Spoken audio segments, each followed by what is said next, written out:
আহ, দাদা আপনি শুরু করুন।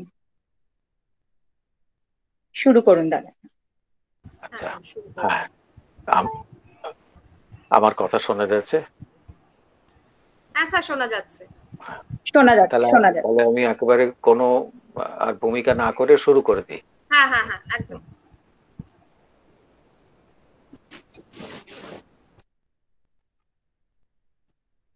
এখানে যে শিক্ষক এবং আরো অন্যান্য যারা শ্রোতারা আছেন, আমি সকলকে যথাযোগ্য সম্ভাষণ জানাচ্ছি। আমাদের আহ, আগের যে হয়েছিল, আলোচনা হয়েছিল, তাতে আমরা বৈষ্ণব ইয়েতে দেখেছিলাম সাহিত্যের বাঙালির যে আহ, যোগদান, সেই বিষয়ে একটুখানি দেখার চেষ্টা করেছিলাম। আজকে আমাদের বিষয় হচ্ছে শাক্ত দর্শন। তা বৈষ্ণবদের কথার মধ্যেও আমরা এক শক্তির কথা বলেছি, আর আজকে একেবারে শক্তি, সম্পূর্ণ শক্তি তত্ত্বের উপরে আলোচনা। এই দুটি ধারার মধ্যে কিছু সাদৃশ্য আছে ঠিকই, কিন্তু এরা সম্পূর্ণ মানে ভিন্ন সম্প্রদায়। এবং আমরা এটা জানি যে এই দর্শনের এই দুই শাখাতেই কিন্তু বাংলার উল্লেখযোগ্য যোগদান রয়েছে। তা বৈষ্ণব দর্শনের মতো শাক্ত দর্শন সেটিও কিন্তু মানে শ্রুতি বা বেদমূলক। মানে ঋগ্বেদের যে দেবী সূক্ত, স্ত্রী সূক্ত, রাত্রি সূক্ত, এইগুলিতে শক্তির নানা রকম রূপের কথা, মহিমার কথা আমরা খুঁজে পাই। এছাড়া উপনিষদে কেন উপনিষদ, সেখানে উমা হৈমবতীর উপাখ্যান আছে। এবং সেখানে আহ, আপাত যে একটি উপাখ্যান মনে হলেও তা কিন্তু অত্যন্ত গভীর এবং গম্ভীর, কারণ সংলাপের মধ্যে যে বার্তা উপনিষদ আমাদের দিয়েছেন তা যথেষ্ট মানে প্রণিধান যোগ্য শুধু নয়, সে বিষয়ে একবারে তাতে তত্ত্বম নিহিতম গুহায়াম। তা আরো পরবর্তীকালে যেসব জায়গায় আমরা শাক্ত দর্শনের সূত্রগুলিকে খুঁজে পাই, সেগুলি হচ্ছে পুরাণ সাহিত্য, আগম শাস্ত্র, এইগুলি। এখন বৈষ্ণব যে উপনিষদের কথা আমরা গতদিন বলেছি, একই রকম ভাবে কিন্তু কিছু শাক্ত উপনিষদও আছে। উপনিষদকে যদিও এরকম ভাবে চিহ্নিত করা কতটা হবে, ঠিক হবে তা আমরা জানি না, কিন্তু যেহেতু উপনিষদ মানেই আত্মতত্ত্ব মূলক ইয়ে আর কি, সাহিত্য, কিন্তু শাস্ত্র যাই বলি, তাতে যেখানে পরতত্ত্ব হিসেবে আহ, শক্তিকে বলা হচ্ছে, সেই উপনিষদগুলিকে শাক্ত উপনিষদ বলতে চাইছি। তা সেখানে আমরা যে উপনিষদগুলির উল্লেখ মানে করব এখন, সেগুলি হচ্ছে কালিকা উপনিষদ, গায়ত্রী উপনিষদ, তারপরে গায়ত্রী রহস্য উপনিষদ, শ্রীচক্র উপনিষদ, শ্রী বিদ্যা তারক উপনিষদ, এরকম উপনিষদের একটা তালিকা বলা যেতে পারে।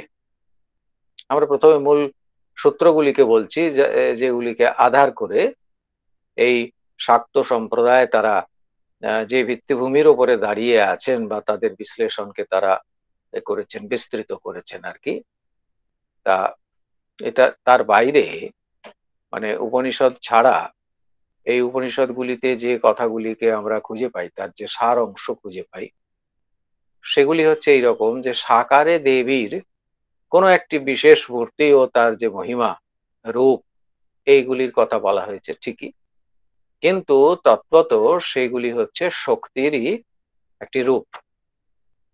এখন শাক্ত মতে শক্তি হচ্ছেন ব্রহ্মরূপিণী বা ব্রহ্মস্বরূপিণী, এটাও বলা যেতে পারে। যে দেবীপনিষদ, সেখানে বলা হয়েছে যে আমি হচ্ছি ব্রহ্মস্বরূপিণী, আমার থেকেই প্রকৃতি পুরুষাত্মক জগৎ সৃষ্টি হয়েছে। আমি শূন্য ও অশূন্য, আনন্দ ও অনানন্দ, বিজ্ঞান এবং অবিজ্ঞান উভয়ই, এই কথা বলেছেন। আর চণ্ডীতে তো আমরা দেবীর মানে মুখে তো কথা তো বারবার শুনেই থাকি আর কি। যেহেতু এই যে শক্তির কথা হলো, তাই একটু আগের দিনের যে শক্তির কথা আমরা বারবার উল্লেখ করেছিলাম, তো কারণ যখন আহ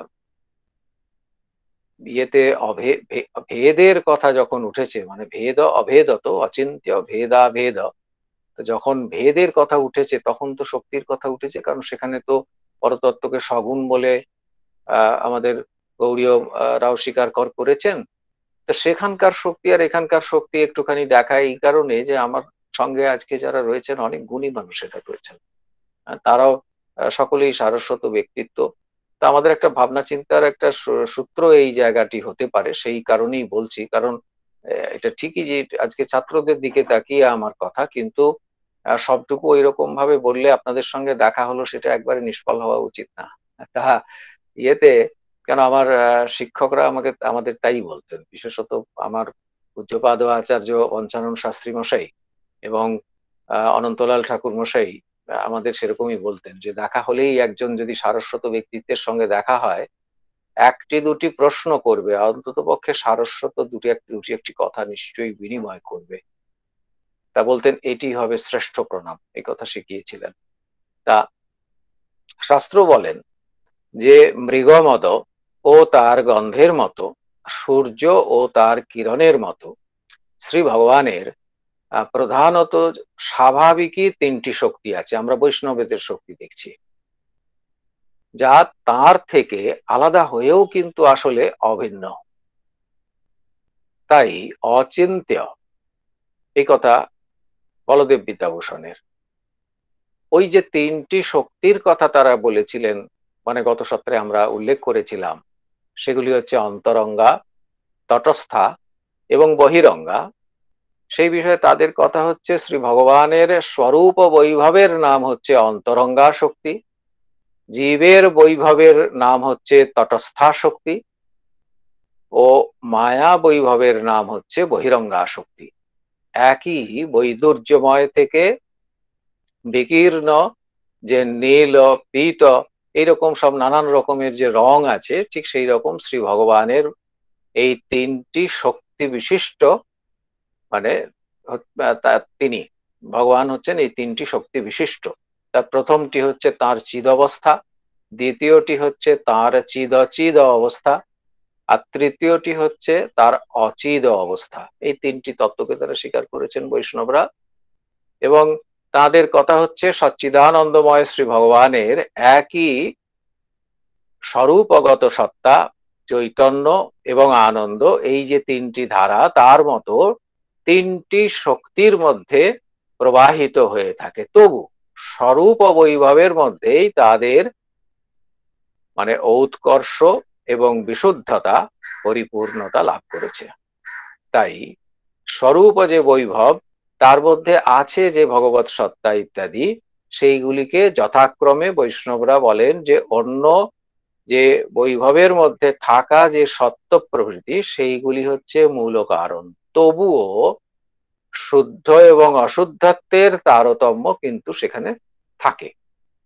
আর কেবল স্বরূপ বৈভবের অন্তর্গত হচ্ছে সৎ, চিত এবং আনন্দ, এই নামে যথাক্রমে বৈষ্ণব মত হলো সন্ধিনী, সংবিত এবং হ্লাদিনী, এই তিনটি শক্তিকে তারা স্বীকার করেন। এবং আগেরটির থেকে পরেরটি সবসময় উৎকৃষ্টতর, এই কথা বলা হয়েছে। সেদিক থেকে দেখতে গেলে কিন্তু হ্লাদিনী শক্তি হচ্ছে তাদের কাছে মানে সব থেকে শ্রেষ্ঠ। তা আমরা এইটুকু বৈষ্ণব মত স্মরণ করলাম। আর তার থেকে কিন্তু স্বতন্ত্র হবেন আজকের শক্তি, হ্লাদিনী শক্তি ওরা শ্রী রাধিকাকে বলেন। তা আমরা ওই বিষয়ে আজকে আলোচ্য নয় বলে ওখানে আর যাচ্ছি না। এখানে মানে শাক্ত দর্শনে শক্তি শব্দকে যেভাবে গ্রহণ করা হয়েছে সেটি হচ্ছে এইরকম যে শক ধাতুর অর্থ হচ্ছে হওয়া বা করার সামর্থ্য। এখন এই যে মানে এই ধাতুর যদি এই অর্থটাকে স্বীকার করা হয়, তাহলে জ্ঞান ও সামর্থ্য বাচী শক্তি হচ্ছেন জ্ঞান ও সামর্থ্য বাচী, আবার জ্ঞান ও বাচীও নিশ্চয়ই। এই হওয়া বা করার মূলে রয়েছে কিন্তু ইচ্ছা শক্তি শাক্ত দর্শনের মতে। সেই জন্য এই শক্তি হচ্ছেন ইচ্ছা জ্ঞান ক্রিয়া রূপিণী। এই শক্তি শব্দের আরো নানা ভাবগর্ভমূলক অর্থের মধ্যে মানে আমরা শাস্ত্রে এইরকম লক্ষ্য করি যে সেখানে বলা হচ্ছে যে যার দ্বারা কোনো কার্য সম্পন্ন হয় কিংবা যা কার্যরূপে পরিণত হবার যোগ্য কিংবা যা কোনো রকম পরিবর্তনের সাধক অথবা যা কারণের আত্মভূত, সেইটি হচ্ছে শক্তি। দেবী ভাগবতে শক্তিকে বলা হয়েছে যে শক্তি হলেন সর্বগতা, তাকেই ব্রহ্ম বলা হয়। তিনি সগুণা এবং নির্গুণা।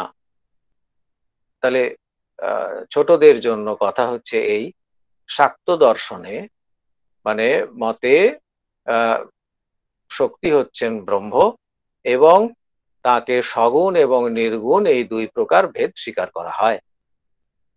যখন তিনি নির্গুণা তখন সেই শক্তি হচ্ছেন দুরধিগম্যা, আর যখন তিনি সগুণা তখন তিনি মায়া ও একই সঙ্গে মহামায়াও। যেহেতু শিব এবং শক্তি হচ্ছেন অভিন্ন এই মতে, তাই বেশিরভাগ ক্ষেত্রেই শৈব দর্শনের আলোচনা প্রসঙ্গে শক্তি তত্ত্বও কিন্তু সেখানে এসে পড়েছে।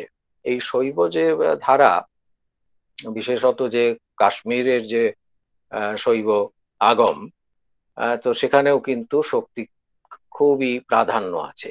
সেটি আজকের আলোচ্য নয়। তাতে আমরা লক্ষ্য করি কিন্তু যে সেখানে শক্তির সঙ্গে আজকে আমরা যে শাক্ত দর্শনের আলোচনা করব তার একটি কিন্তু ইয়ে আছে, যোগাযোগ আছে। আচ্ছা, ইয়েতে স্বতন্ত্রভাবে শাক্ত দর্শনের অনুকূল আলোচনার একটা অভাব অবশ্যই ইয়েতে রয়েছে। স্বতন্ত্রভাবে শৈব দর্শনের মধ্যে নেই, কিন্তু সেটি যুক্ত হয়ে রয়েছে। আর বৈদিক এবং অবৈদিক আর তান্ত্রিক ধারায় নানাভাবে এই শক্তি তত্ত্বের আলোচনা আমরা পেয়ে থাকি। তার মধ্যে বাংলায় পঞ্চানন তর্করত্নের যে মত, সেইটি কিন্তু অত্যন্ত প্রসিদ্ধ। এই পঞ্চানন তর্করত্নই সর্বতন্ত্র স্বতন্ত্র, মানে একজন অখণ্ড বিদ্বান। তার গ্রন্থের সঙ্গে আমরা সকলেই পরিচিত আছি কোনো না কোনো ভাবে। তিনি 1860 শকাব্দ এইরকম আমি গ্রন্থের মধ্যে উল্লেখ পেয়েছি।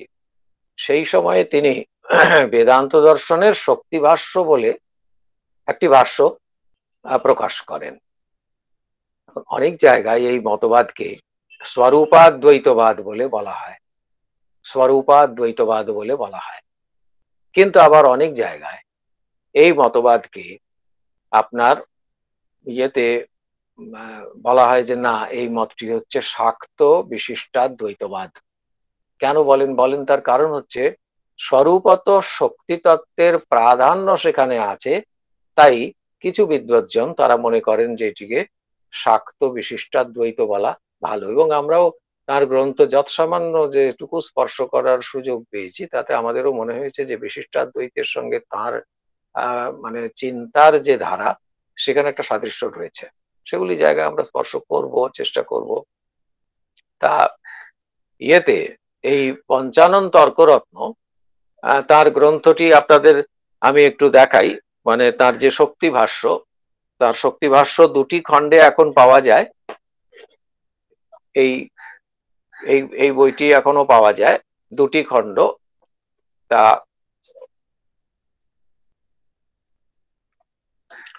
তিনি এই গ্রন্থে বলেছেন, মানে ব্রহ্মসূত্রের শাক্ত শক্তি ভাষ্য। আচ্ছা, সেখানে তিনি এই কথা বলেছেন যে শক্তি এই মতে ব্রহ্মরূপে স্বীকার করা হয়েছে, এবং সেই শক্তি হচ্ছেন চিদচিদ উভয়াত্মিকা। তাই তাতে কিন্তু স্বগত ভেদ আছে। এরপরে বলেছেন, তার ভাষ্যের মধ্যে আমরা লক্ষ্য করি যে কিছু শাস্ত্রের উল্লেখ করেছেন, তো কিছু শাস্ত্রের সমর্থন নিয়েই তো ভাষ্যকাররা কথা বলেন। যে গ্রন্থগুলিকে তিনি উপাদান হিসেবে নিয়েছেন সেই গ্রন্থগুলি হচ্ছে আমাদের কি বলে, প্রপঞ্চসার, সৌন্দর্য লহরী, শুভগোদয় স্তুতি, গৌতম সংহিতা, দেবী ভাগবত, আর চণ্ডী তো আছেনই। এই এই গ্রন্থগুলিকে তিনি উপাদান হিসেবে গ্রহণ করেছেন। পঞ্চানন তর্করত্ন, এই গ্রন্থগুলিকে তিনি উপাদান হিসেবে গ্রহণ করেছেন। আপনাদের বই এই জন্য দেখাচ্ছি যে বই কিন্তু পাওয়া যায়, সেই বইগুলিকে শুধু একটু আমাদের দেখলে ছাত্রদের পাশে অনায়াস আমরা আসতে পারি।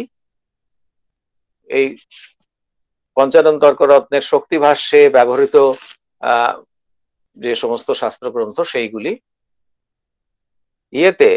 আপনার আরো অনেক গ্রন্থ রয়েছে, সবগুলিকে এখানে এখন আমরা প্রদর্শন করছি না কারণ সময়টা নষ্ট হবে। তা তবু তিনি এদের উদ্ধৃতি দিয়েছেন, এই শাস্ত্র গ্রন্থগুলির উদ্ধৃতি দিয়েছেন, তাদের সমর্থন তার রচনার মধ্যে প্রতিষ্ঠা করেছেন, সবই ঠিক। কিন্তু শ্রুতিকে অবলম্বন করে পঞ্চানন তর্করত্ন তিনি নিজের মতো করে তিনি তার যে শাক্ত দর্শন করেছেন, অগ্রসর করেছেন। তো সেখানে ছান্দোগ্য উপনিষদের আমাদের যথেহক সুধিতা বালা মাতরম পর্যুপাসতে, এই শ্রুতিকে তিনি বিশেষত গ্রহণ করেছেন, এবং সেখানে তিনি এই কথা বলতে চান যে বৈশ্বানর বিদ্যার অর্থবাদ বাক্যকে মাতৃভাবে উপাসনার উপস্থাপক রূপে গ্রহণ করা উচিত, এটা তাঁর মত। এবং ছান্দোগ্যের যেটি দহরবিদ্যা, তাতে যে ব্রহ্মের সত্য, এই যে নামের উল্লেখ আমরা পাই, সেইটিকে তিনি বলেছেন যে অক্ষর বিশ্লেষণ করলে দেখা যায় যে ছান্দোগ্য উপনিষদ একটি কথা বলেছেন, তিনি বলেছেন যে ত্রয়ণ্যক্ষরাণি সতীয়ম ইতি। এইটিকে ধরে তিনি যে অর্থ করেছেন সেটি খুব অভিনব। তিনি বলেছেন এখানে সতী শব্দ হলো উমা, এই সাকার ব্রহ্মের মানে রূপ, এই কথা তিনি বলছেন। আবার বিভিন্ন ভাবে তিনি বৃহদারণ্যকেরও কিছু শ্রুতি উল্লেখ করেছেন, করে বলেছেন যে বালক ভাবকে সাধক গ্রহণ করে সে, অথবা ভ্রূণ ভাবকে গ্রহণ করে, এই দুই রকম উপাসনার কথা বলেছেন, তাকে গ্রহণ করে যদি সাধক অগ্রসর হন তাহলে তিনি শেষ পর্যন্ত কিন্তু এই শক্তিকে লাভ করতে পারেন। এই যে সতী কথাটা বলেছেন, তাকে তো তিনি উমা বলেছেন। এই উমা কথাটিকে শাক্তের প্রণব বলে আমরা জানতে পারি। শাক্তের প্রণব কিরকম করে? ওঙ্কারের উপাদান হচ্ছে তিনটি বর্ণ, অ, উ, ম। সেই বর্ণমালাকে উ, ম এবং অ এই ক্রমে উপস্থাপন করলে দেখা যায় উমা এই পদটি পাওয়া যায়। এই সূত্রে মানে সতী হচ্ছেন উমা, ফলত পরতত্ত্ব হচ্ছেন ওঙ্কার, এই জায়গাটি বলেছেন। আমরা পঞ্চানন তর্করত্নের যেটি তার যে চণ্ডী ভাষ্য, সেটিকেও আমরা যদি দেখি, সেটি এখন প্রায় লুপ্ত প্রায়, কিন্তু একেবারে যে পাওয়া যায় না এমনটা নয়, আমাদের কাছে রয়েছে, এবং সেখানে এই সতী শব্দের খুব বিস্তৃত আলোচনা আছে। সময়ের দিকে তাকিয়ে আমরা সেটিকে দীর্ঘায়িত করছি না। তাতে তিনি এই দুটি কথা বললেন। একটি বললেন যে বালক ভাবে মায়ের সঙ্গে সাধনা করা, শক্তিকে মা হিসেবে দেখা, তার ছোট বালক হিসেবে সাধক নিজেকে মনে করে মায়ের সঙ্গে সে মানে একবারে সাধারণ শিশু যেরকম মায়ের কাছে সম্পূর্ণ নিজেকে উন্মুক্ত করে দিয়ে তার প্রতি সম্পূর্ণ মানে আশ্রয় গ্রহণ করে সে যেভাবে থাকে, ঠিক সেই রকম ভাবে থাকা। আরেকটি হচ্ছে ভ্রূণ অভাবে থাকা। মাতৃ গর্ভে সন্তান বা ভ্রূণ যেভাবে অবস্থান করে ঠিক সেই রকম ভাবে সাধক যদি ইয়ের মধ্যে থাকেন, মানে মায়ের মধ্যে আছি এইরকম ভাবনা করেন, তাহলে তার কিন্তু, কারণ ভ্রূণ যে, তার যে থাকা, তার যে পুষ্টি, তার যা কিছু সৃষ্টি যেদিকেই তাকাই সবটাই কিন্তু মাই হচ্ছেন আহ উপাদান। মায়ের থেকেই সে ভ্রূণের বিকাশ হচ্ছে, ভ্রূণের থাকা হচ্ছে। এই রকম ভাবে সমস্ত যে সৃষ্টিকে এবং নিজের সাধন পথকে শক্তিময় অথবা মাতৃময় করে থাকার কথা বা পরামর্শ বলছেন পঞ্চানন তর্করত্ন তার শক্তি ভাষ্যে। এই যে ভাবনাটি তিনি বলেছেন, তাতে কিন্তু একটি বৈশিষ্ট্য আছে। বৈশিষ্ট্য হচ্ছে এই কথা বলার, এইটিকে মানে ভাবের ইয়েতে বলেছেন, আতিশয্যে তিনি কথা বলছেন সেরকম ইয়ে তো তিনি নন, সেই ব্যক্তিত্ব তো তিনি নন। ফলত যুক্তির পর যুক্তি এবং শাস্ত্রের নানান উল্লেখ করে শেষ পর্যন্ত তিনি দেখিয়েছেন যে কিভাবে তার দ্বারা মানে মুক্তি লাভ হয়, সে কথা তিনি তার দর্শনে উপস্থাপন করেছেন। যে জায়গাটি আমাদের খুব কৌতূহলী করে সেটি হচ্ছে, যখন তিনি গ্রন্থটি শেষ করেছেন শক্তিভাষ্য, সেই জায়গাতে তিনি বলছেন, আবির্ভূয় স্বয়ং স্বপ্নে ইয়া মাম শাস্ত্রার্থ, মানে ইয়েতে সন্বসাত মানবসাত, আচ্ছা, সা কালী প্রিয়তামেতন এতন, তারপরে বললেন মুকালাপ কাল অপ অপন লীলয়া, এইরকম, মানে সবটুকু মনে পড়ছে না, গ্রন্থটি দেখে নেবেন শেষে। সা কালী প্রিয়তা মেতান মুকালাপন লীলয়া, হ্যাঁ, মুক আলাপন লীলয়া। এই যে মুক আলাপন লীলয়া কথাটি বড় অদ্ভুত। কথা বলতে পারে না কিন্তু তাদের কথা হয়। তো এই শক্তির সঙ্গে এই যে ভ্রূণ যে আছে, হ্যাঁ, বালক যখন, শিশু যখন জন্মেছে, সে কথা বলতে পারে না কিন্তু তার মায়ের সঙ্গেই ভাব বিনিময় হয়। ভ্রূণ যখন মাতৃ জঠরে আছে সে কথা কইতে পারে না আমাদের মতো, কিন্তু তার সঙ্গে মায়ের একটা কথোপকথন হয়, একটা ভাব বিনিময় হয়, মানে যেন হয় এইরকম করে ভাবছেন আর কি পঞ্চানন তর্করত্ন। অথবা এটা তো সত্যি, কারণ তার অস্তিত্ব, তার বৃদ্ধি সবটুকু তো সেই মাতৃ কেন্দ্রিক। তো এই শব্দটি, এই যে মুক আলাপন লীলয়া, এটি বেশ কৌতূহল উদ্দীপক একটি শব্দ। তিনি বলছেন যে এই যে কালিকা দেবী বলেছেন, হ্যাঁ, শ্রী শ্রী কালিকা দেবী, তিনি তার স্বপ্নে আদিষ্ট হয়ে পঞ্চানন তর্করত্ন তিনি এই শক্তিভাষ্য রচনা করেছেন, এ কথা বলেছেন। তার মতে যদিও আগে এবং উত্তর মীমাংসাতে ষোড়শ অধ্যায় বিশিষ্ট যে এই শাস্ত্র এবং পূর্ব মীমাংসার শেষ অধিকরণের সঙ্গে সঙ্গতি রেখে উত্তর মীমাংসা শাস্ত্র শুরু হয়েছে, এটি দেখুন রামানুজের মতো হয়ে গেল। অর্থাৎ আমরা ওই বিশিষ্টাদ্বৈতবাদী তারাও যেমন অথ শব্দের অর্থ করতে গিয়ে এইরকম ভাবিত গ্রহণ করেন, অথ মানে অনন্ত, কিসের অনন্ত, পঞ্চানন তর্করত্ন এই একই কথা বলছেন বলে কিন্তু একটু বৈশিষ্ট্য রেখেছেন। তিনি বলছেন যে এরকম ভাবে আরম্ভ হয়েছে সেটা ঠিকই, তবুও ব্রহ্ম জিজ্ঞাসুর কাছেই এই শাস্ত্র হচ্ছে মানে সামান্যত অধিকার বলে তিনি একবারই, যাকে আমরা সাধন চতুষ্টয় সম্পন্ন প্রমাতৃত্ব বলি অধিকারের প্রসঙ্গে, সেটিকেই তিনি উল্লেখ করেছেন। দুটি উল্লেখ করলেন, এটি একটু ভাববার মতো বিষয়। এই জায়গায় তিনি একটু স্বতন্ত্র হলেন। তিনি বলছেন শাস্ত্রের সবটুকু জানতে হবে, কিন্তু এই অধিকারটি থাকতে হবে। সমদমাদি ষটক সম্পত্তি সম্পন্ন, সাধন চতুষ্টয় সম্পন্ন প্রমাতা, এটা হতে হবে। শুধু তার ওই মানে অক্ষর জ্ঞান হয়েছে, শাস্ত্র একবার পড়ে নিয়েছি, এইরকম করলে পরে তার যে ব্রহ্ম বিষয়ক জিজ্ঞাসা উপস্থিত হবে, এ কখনোই নয়। একটা সাধন জীবন চাই, এইটা তিনি বলবার জন্য এই দুটিকেই তিনি অর্থ শব্দের অর্থে গ্রহণ করেছেন। বলে তিনি বলছেন যে আমাদের মানে এরপরে তার যে সূত্রটি আরো আমাদের এ করে, তার ওই তত্ত্বটিকে স্পষ্ট করে, সেটি হচ্ছে জন্মাদ্যাস্য যতঃ। এই জন্মাদ্যাস্য যতঃ এই ব্রহ্মসূত্রের আলোচনাতে তিনি বলেছেন, আদ্যের অর্থাৎ প্রথম উৎপন্ন হিরণ্যগর্ভের জন্ম যার থেকে। এই দেখুন, আমরা এতদিন কি জানি? আমরা এতদিন জানি যে মানে অদ্বৈত দৃষ্টিতে যদি দেখা হয় তাহলে শুদ্ধ ব্রহ্মের পরে মায়া উপাধি হলো, উপাধির পরে ঈশ্বর, তিনি সর্বজ্ঞ সর্বশক্তিমান, কিন্তু তারপরে প্রথম যখন মন, তখন তিনি হচ্ছেন হিরণ্যগর্ভ প্রজাপতি। এখানে তার একটি কারণ স্বীকার করছেন, এই যে আদ্য, তার মানে আদ্যা শক্তিকে বলছেন। এই যে আদ্যা শক্তির কথা বলছেন, তার থেকে হিরণ্যগর্ভের উৎপত্তি হলো, তার মানে ঈশ্বরকে তিনি কিন্তু আদ্য শক্তি বলছেন। তার থেকে হিরণ্যগর্ভের জন্ম হলো, এবং তাকে, এবং সেইটি মানে যার তার থেকে জন্ম হয়েছে বলে তিনিই হলেন শক্তি, এই কথা বুঝতে হবে। এইরকম ভাবে শুরু করলেন ঠিকই, কিন্তু শেষ পর্যন্ত যেখানে গিয়ে দাঁড়াবেন সেই শক্তি স্বতন্ত্র, সেই শক্তি পরব্রহ্ম। তা মানে ইনি হচ্ছেন সৃষ্টিকর্তা। তারপরে তার কথা হচ্ছে এই যে ইয়েতে সংস্কৃততে তিনি যা বলেছেন সেটি আমরা আর এখন বলছি না, আমাদের কাছে উপস্থিত রয়েছে গ্রন্থ, তবু বলছি না।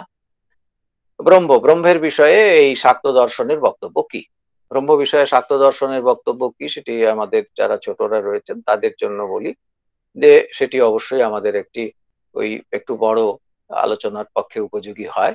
সেটা হচ্ছে এই রকমের, আর সেখানে যেগুলি ছোট ছোট আলোচনার জায়গা সেগুলি আমি দুবার উচ্চারণ করব।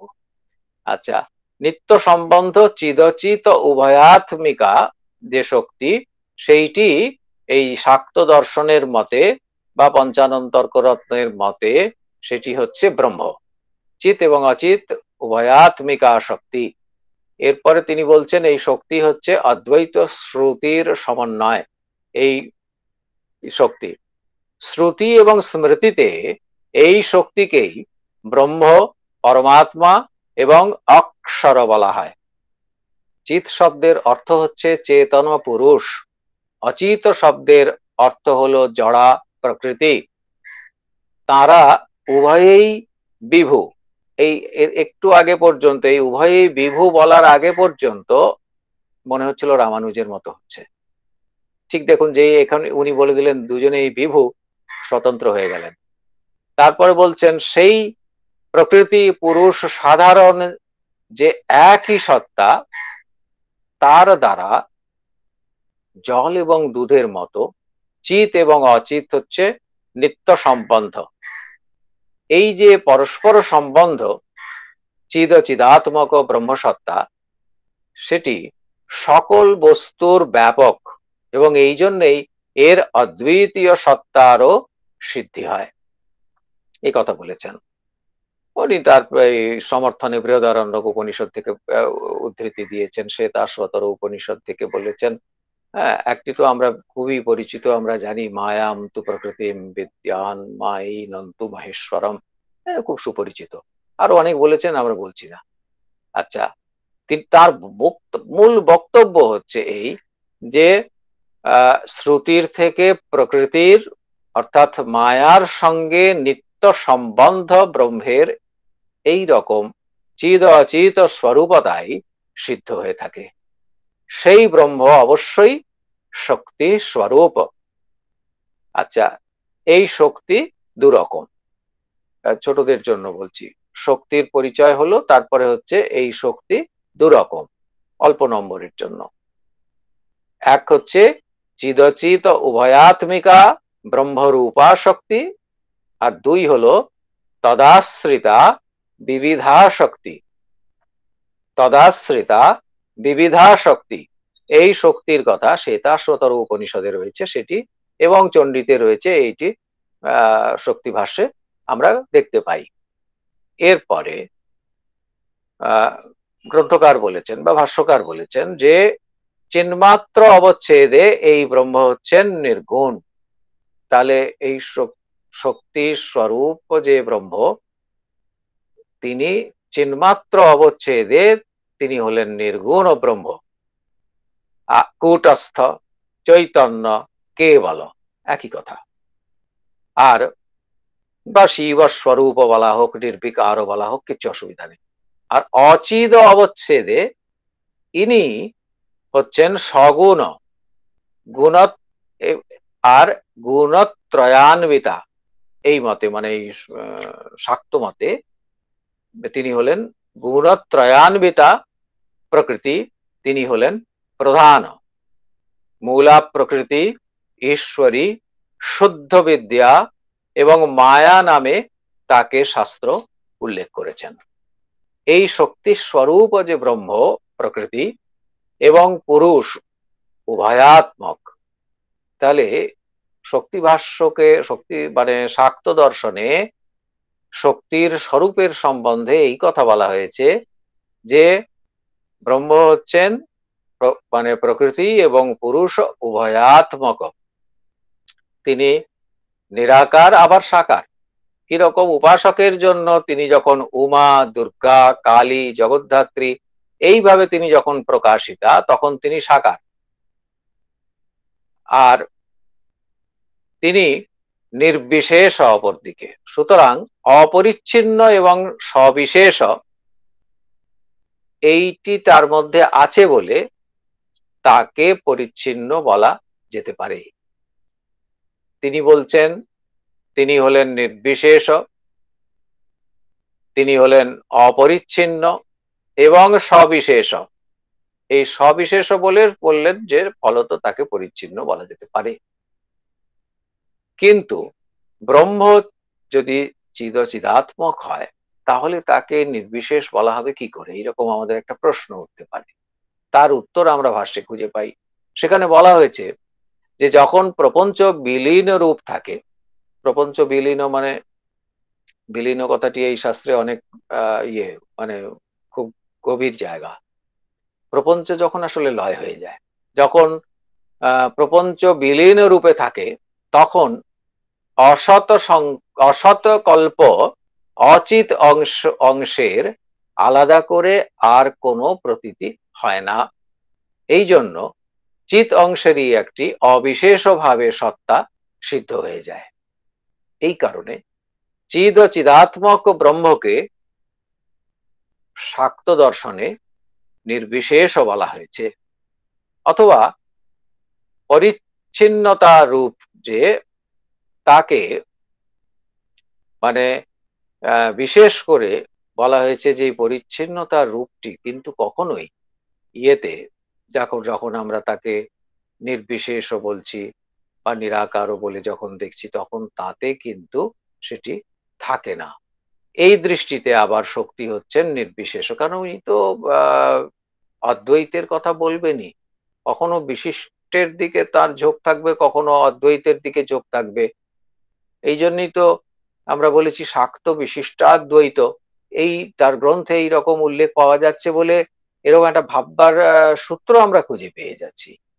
তাতে আমরা এইটি দেখি। তিনি আরো বলছেন, পঞ্চানন তর্করত্ন বলছেন যে এই যখনই মানে আদ্যা যে শক্তি, তাকে তিনি মানে চিত্তাবচ্ছেদে তিনি হলেন আনন্দ স্বরূপ, অচিত্ত অবচ্ছেদে যদি তাকে দেখা যায় তাহলে তিনি হচ্ছেন সত্য গুণাংশে এবং আনন্দ স্বরূপ। এইরকম ভাবে তাকে দেখা যায়। এইটা যেহেতু হয় তাই নিরতিশয় তিনি হলেন আনন্দ স্বরূপ। তিনি বস্তুত রূপবিহীন, কিন্তু ভক্তের অনুগ্রহের জন্য তিনি স্বেচ্ছায় রূপ ধারণ করেন। এই যে কথাটি বললেন, খেয়াল করে দেখুন, আমরা আগের দিনেও দেখেছিলাম যে এই যে অনুগ্রহ করে তিনি স্বেচ্ছায় রূপ ধারণ করেন, এটা বৈষ্ণবরাও স্বীকার করেন, অচিন্ত ভেদাভেদ মত এইরকম স্বীকার করেন। এই জায়গায় শাক্তদের মতের সঙ্গে সাদৃশ্য পাওয়া গেল ওদের। তারপরে বলছেন ইনি হচ্ছেন অব্যক্ত, অতি সূক্ষ্ম।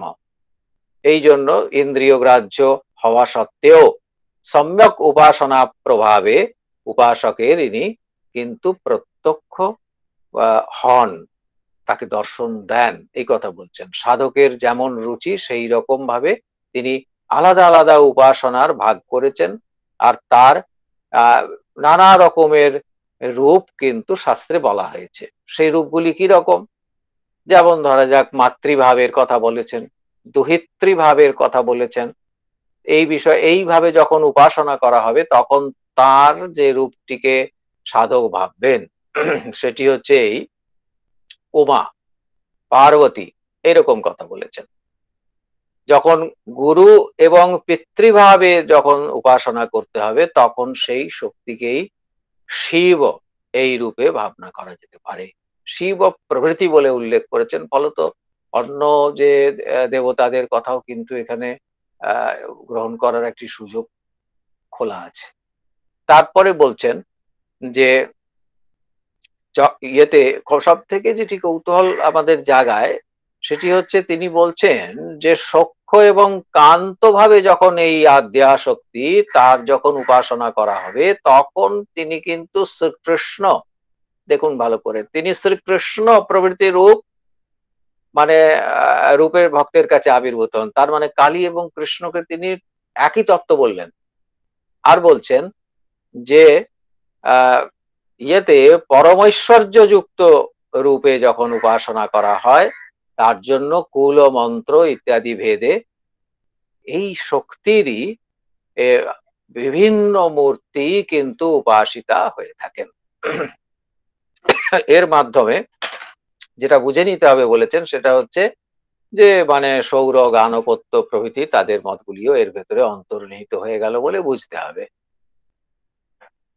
এর সাকার রূপের বর্ণ ও সাধকের অধিকার ভেদে এই আদ্যাশক্তি হচ্ছেন আলাদা আলাদা। যেমন শিব ও সরস্বতী, বিশালাক্ষী, এইগুলি হচ্ছে এই মূর্তিগুলিকে বলেছেন শুক্লবর্ণ। আমরা ছোটদের জন্য বলছি, এগুলি ছোট ছোট প্রশ্নের জায়গা। সেটি হচ্ছে শিব ও সরস্বতী, বিশালাক্ষী, এই মূর্তিগুলিকে আমাদের পঞ্চানন তর্ক রত্ন বলেছেন এরা হলেন শুক্লবর্ণ। কালী, তারা, কৃষ্ণ, রাম এগুলির ক্ষেত্রে বলেছেন এরা হলেন নীলবর্ণ। রুদ্রের মূর্তিতে ইনি হলেন পিঙ্গলবর্ণ। সেই আদ্যাশক্তির কথাই বলছেন, আদ্যাশক্তি হচ্ছেন পিঙ্গলবর্ণ তখন। আর যখন দুর্গা মূর্তি বিশেষে তিনি যখন প্রকাশিতা তখন তিনি হচ্ছেন হরিদ্বর্ণ। জগদ্ধাত্রী এবং ত্রিপুরা সুন্দরী মূর্তিতে তিনি যখন প্রকাশিতা তখন সেই আদ্যাশক্তি হচ্ছেন লোহিত বর্ণ। এই সমস্ত রূপকেই জ্যোতির্ময় বলে বুঝতে হবে। এই যে শক্তি স্বরূপ যে ব্রহ্ম, তিনি অক্ষর, পরমাত্মা, পরদেবতা, সর্বেশ্বর, সর্বেশ্বরী ইত্যাদি বলে অনেক অনেক তিনি তার পরিচয় দিয়েছেন। আমরা সেই তালিকাটিকে দীর্ঘ করছি না। শাক্ত দর্শনের মতে এই শক্তি হচ্ছেন কর্মফলদাতা। তাহলে দেখুন ঈশ্বর হয়ে গেলেন। আমরা জানি যে মীমাংসকও ঈশ্বরকেই তো কর্মফলদাতা বলে মনে করেন। তা সেখানে আগেও আমরা দেখলাম যে তিনি হিরণ্যগর্ভের কারণ এবং মাতৃভাবে তাকে উপাসনা করার কথা বলেছেন। হিরণ্যগর্ভের উৎপত্তির কারণ ফলত সেখানেও আমরা দেখেছি যে তিনি ঈশ্বর রূপেই এই শক্তিকে ইয়ে করছেন, মানে শক্তি ভাষ্যকার চিহ্নিত করছেন।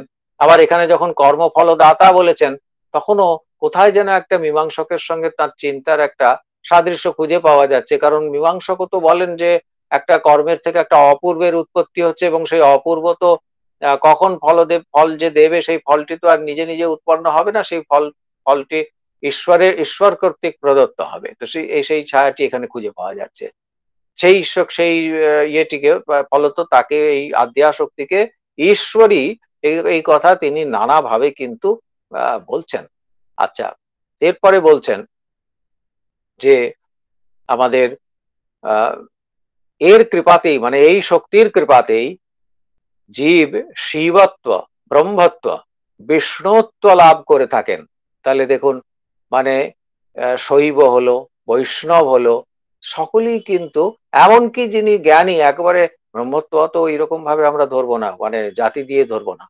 তা সমস্ত মানে এখানে যখন ব্রহ্মের কথা বলেছেন তখন জ্ঞানীর পথে একীভূত হওয়ার কথা বলেছেন। ভক্তের কথা যখন বলেছেন তখন শালক্য, সাজুজ্য, ষাটটি এইরকম নানাভাবে তাদের যে বিশেষত সাজুজ্যের মধ্যেই একেবারে তার সঙ্গে প্রায় একীভূত হয়ে থাকা, একটু তিনি পরতন্ত্র হয়ে থাকা। আর ইয়েতে কারণ ভক্তের কাছে ভক্ত হচ্ছেন পরতন্ত্র এবং যিনি পরতত্ত্ব তিনি হচ্ছেন স্বতন্ত্র। আর এখানে জ্ঞানীর কাছে তারা তখন একীভূত হয়ে যান। এই যে জ্ঞানীর প্রার্থনা হচ্ছে একীভূত করে লও প্রিয়তম প্রাণ, তারা প্রাণকে গুরুত্ব দেন এবং সেই প্রাণই হচ্ছেন আত্মা ব্রহ্ম। উপনিষদ সে কথা বলেছেন, আমরা জানি। তা এখানে আপনার শক্তি ভাষ্যকার তিনি ধরিয়ে দিয়েছেন যে তত্ত্বমসি এই কথার মানে হচ্ছে ত্বম তদসি। এই জায়গায় দেখুন তিনি একবারে সকলের থেকে মতটি তার স্বতন্ত্র হয়ে গেল।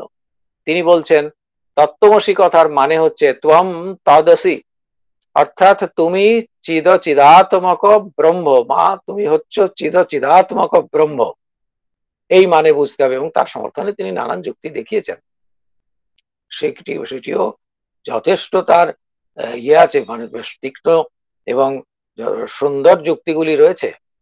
আচ্ছা, তারপরে বলেছেন তিনি নেতি নেতি, আমরা তাকে অদ্বৈত ধারাতে যেভাবে দেখে এসেছি, পঞ্চানন তর্করত্ন শক্তি ভাষ্যে এই নেতি নেতি কথার মানে একেবারে আলাদা করে আমাদের শেখাচ্ছেন। তিনি বলছেন যে এই শ্রুতির অর্থ হচ্ছে সেই শক্তি হচ্ছেন চিন্মাত্র নন, আবার তিনি অচিন্মাত্রও নন।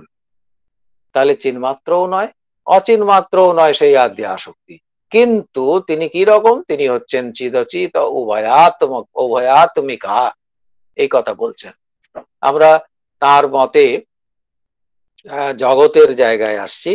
জগৎ যখন বলবো তখন আগের দিন আমি সৃষ্টি বলতে পারিনি বৈষ্ণব মতে, আজকে কিন্তু খুব সংক্ষেপ সৃষ্টিকে ধরেই জগতের কথা বলবো এবং খুব সূত্রে সূত্রে বলবো। আচ্ছা, জগতের বিষয়ে এই শাক্ত মত হচ্ছে এইরকম যে চিদাত্মক অর্থাৎ প্রকৃতি পুরুষাত্মক এই যে ব্রহ্মরূপা যে শক্তি, জগতের উপাদান কারণ, নিমিত্ত কারণ এবং কারণান্তর।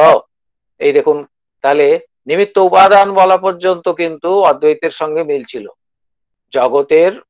জগৎ হচ্ছে কি চিদাত্মক, কারণ এই জগতে কি, জগতের সূত্রপাত হলো কিসের থেকে, একোহম বহুশ্যাম প্রজায়ে, এই শ্রুতি, তার থেকে এই যে বহু হচ্ছে, বহু হওয়ার সময় তিনি যেহেতু নিজেই নিজেকে সৃজন করেছেন এবং তার সেই যে তিনি নিজে যখন আবির্ভূত হয়েছেন তখন তো চিন্ময় উপাদানে আবির্ভূত হয়েছেন, এবং সেই ইয়েতে, সেই অস্তিত্বের ভেতরে তিনি প্রকৃতি এবং পুরুষ দুই ভাবে তিনি ভক্তরা বলেন লীলা করছেন।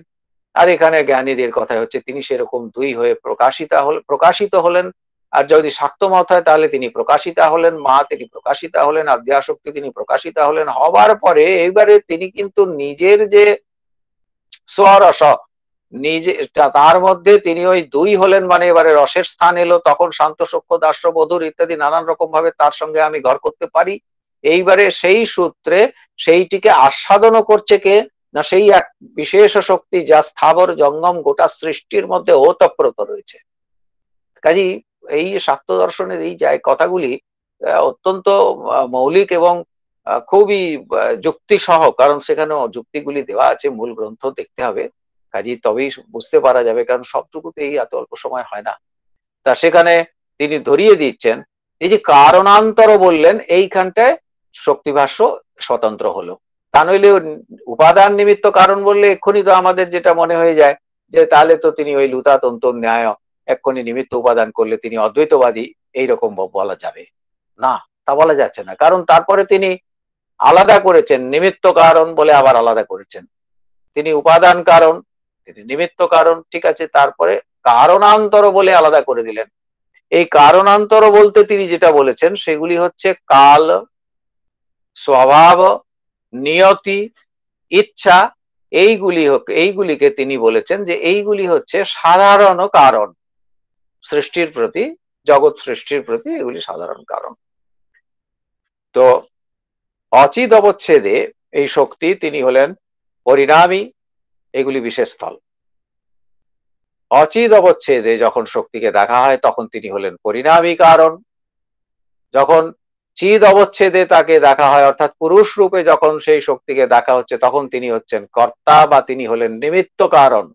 এই জায়গাগুলো আমরা দেখবো, এইগুলি ছোটদের অল্প অল্প বড় ছোট ছোট প্রশ্নের জায়গায় কাজের জিনিস। যখন চিদ অবচ্ছেদে তখন তিনি থাকছেন তখন তিনি হলেন অপরিণামী ঠিকই, তবুও কিন্তু চিদ চিত উভয়াত্মক রূপে তার যে পরিণামিত্ব, কর্তৃত্ব, কারণান্তর সিদ্ধ হয়, তাকে অস্বীকার করবার উপায় নেই। বলছেন এখানে কিন্তু আবার দেখুন ভক্তের মতো কথাকে তিনি আশ্রয় করেছেন, বলেছেন লীলার জন্য উমাকার ব্রহ্মের তপশ্চরণাদির মতো নিরাকার ব্রহ্মের জগৎ সৃষ্টি তার প্রাণী কর্ম সাপেক্ষ লীলা মাত্র, এই কথা বলেছেন। প্রাণী কর্ম সাপেক্ষ লীলা মাত্র মানে জীবের প্রতি কারুণ্য বশত, যেমন বৈষ্ণবরা মনে করেন প্রায় খানিকটা একই রকমের কথা বলছেন। তিনি এইরকম ভাবে। আর কেন? সৃষ্টির সর্বত্র তিনি এক, যেহেতু দুই হয়েছিলেন, ফলত প্রকৃতিতে অর্ধেকটা রয়েছে আর পুরুষে অর্ধেকটা রয়েছে, এদের পরস্পরে আবার পূর্ণতার জন্য একজন আরেকজনের প্রতি স্বভাবত আকৃষ্ট, এবং সেখানে তারা মিলিত হতে চান। তার থেকেই জগতের সৃষ্টি হচ্ছে, প্রকৃতি পুরুষের উভয়াত্মক সৃষ্টি হচ্ছে সন্তানের মধ্যে পাওয়া যাচ্ছে। কিন্তু সন্তান আবার যখন শরীরের দিক থেকে, সে যখন পুরুষ শরীর বা প্রকৃতি শরীরকে সে যখন লাভ করছে, স্বরূপে সে কিন্তু শক্তি, কিন্তু শরীরে সে যখন স্বতন্ত্র হচ্ছে, তখন কিন্তু শরীর ভেদে তার এই যে জীববুদ্ধি ভেদে, তখন তার আবার কিন্তু ওই মানে পূর্ণতার যে বা তার এই বাকি অর্থাংশের, নিজেরই বাকি অর্থাংশের সঙ্গে মিলিত হওয়ার যে আকর্ষণ, যে আকাঙ্ক্ষা, সেইটি অনন্তকাল ধরে প্রবাহিত হয়ে চলেছে। এইটিকে লীলা বলে চিহ্নিত করছেন পঞ্চানন তর্করত্ন তার শক্তিভাষ্যে বা শাক্ত দর্শনে, বাংলার যোগদান এইটি।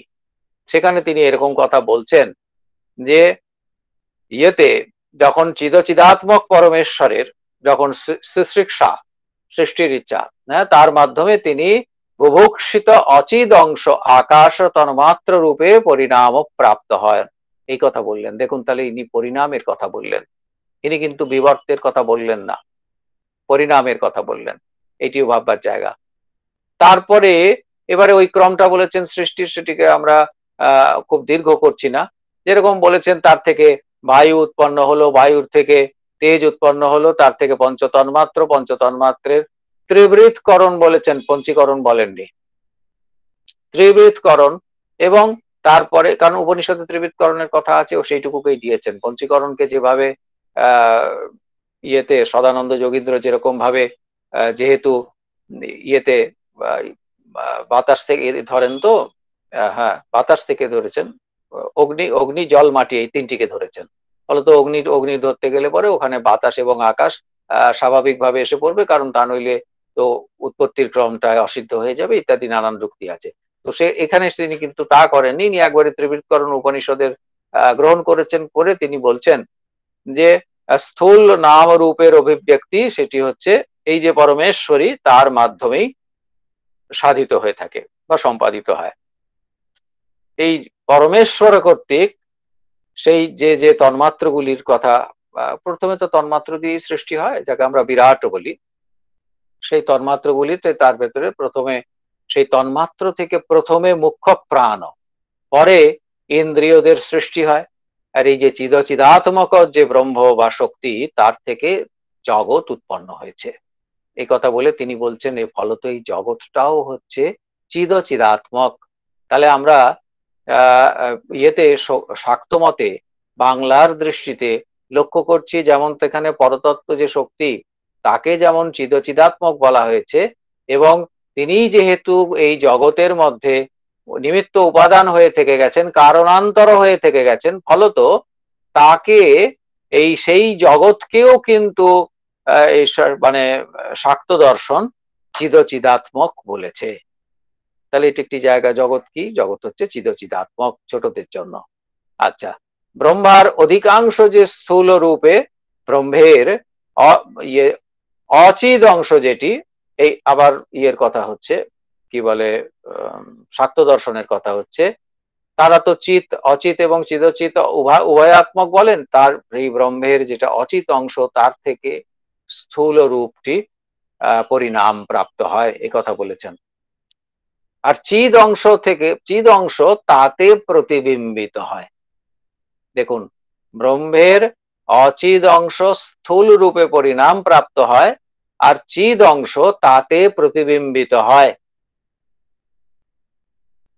তাহলে এই স্থূলে চৈতন্য তার প্রতিবিম্ব হচ্ছে।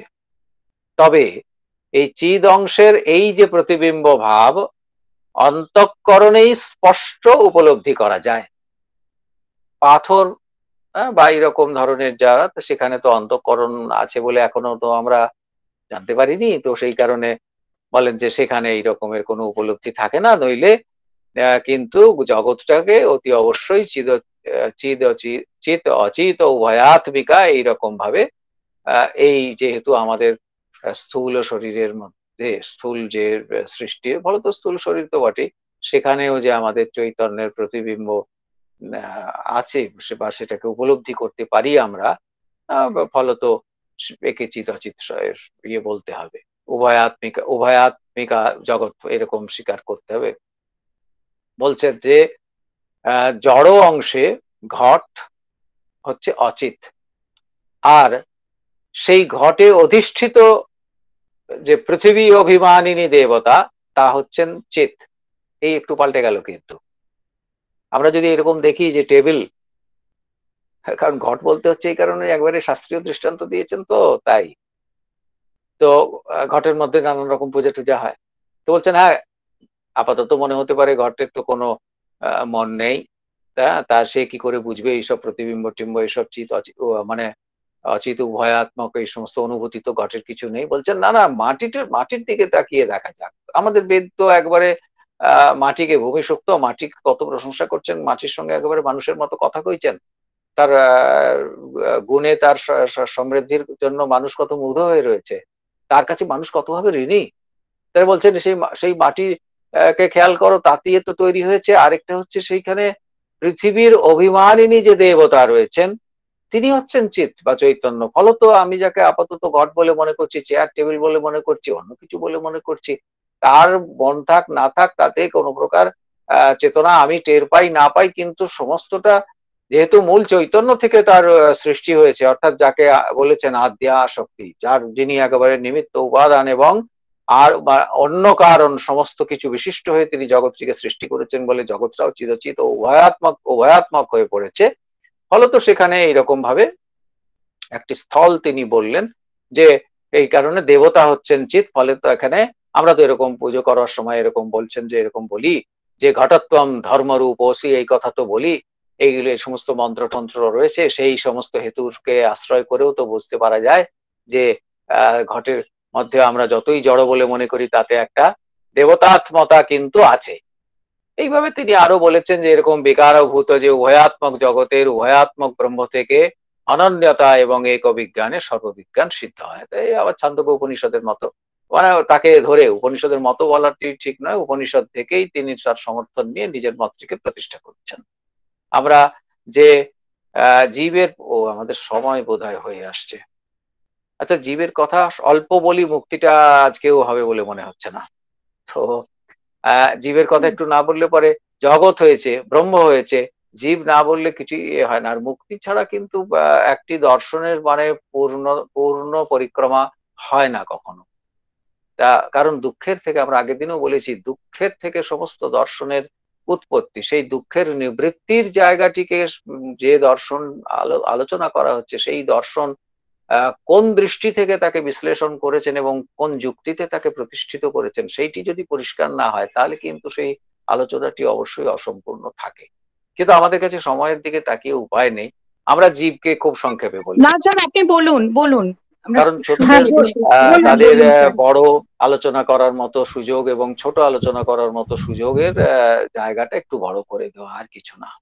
সেখানে দেখা যাচ্ছে যে জীবের ব্যাপারে শাক্ত যে বাংলার যে যোগদান, অর্থাৎ শাক্ত বিশিষ্টাদ্বৈতবাদ, সেখানে এই কথা বলা হয়েছে যে জীব পরমেশ্বরের মতোই বিভু। এই দেখুন, একটি অদ্ভুত কথা শুনলাম।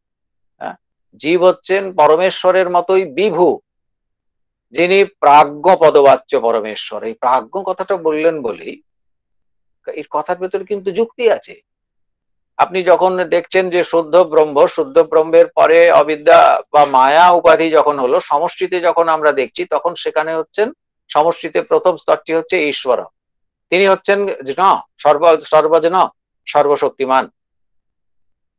ইয়েতে আমরা আরো পরবর্তীকালে বিংশ শতাব্দীতে বাঙালির অবদান আছে বেদান্তে, সেটি যেহেতু এখানে আলোচ্য নয় সেই জন্য আমরা এখানে সেটি বলতে পারছি না। সেখানে চমৎকার করে বলে দেওয়া আছে যে তিনি হলেন সর্ব এবং তিনি হলেন জ্ঞ। অসাধারণ ব্যাখ্যা। এবং তিনি তার সমস্ত তত্ত্বটিকে শেষ পর্যন্ত নিয়ে গিয়ে উপস্থাপন করেছেন পরপ্রণবের মধ্যে। তিনি প্রণবকে মানে দুইটি স্তরে তিনি প্রকাশ করেছেন, পরপ্রণব এবং অপরপ্রণব। আমরা সেই জায়গায় এখানে আলোচনা করবার মানে এটি পরিসর নয়, সেই জন্য করছি না।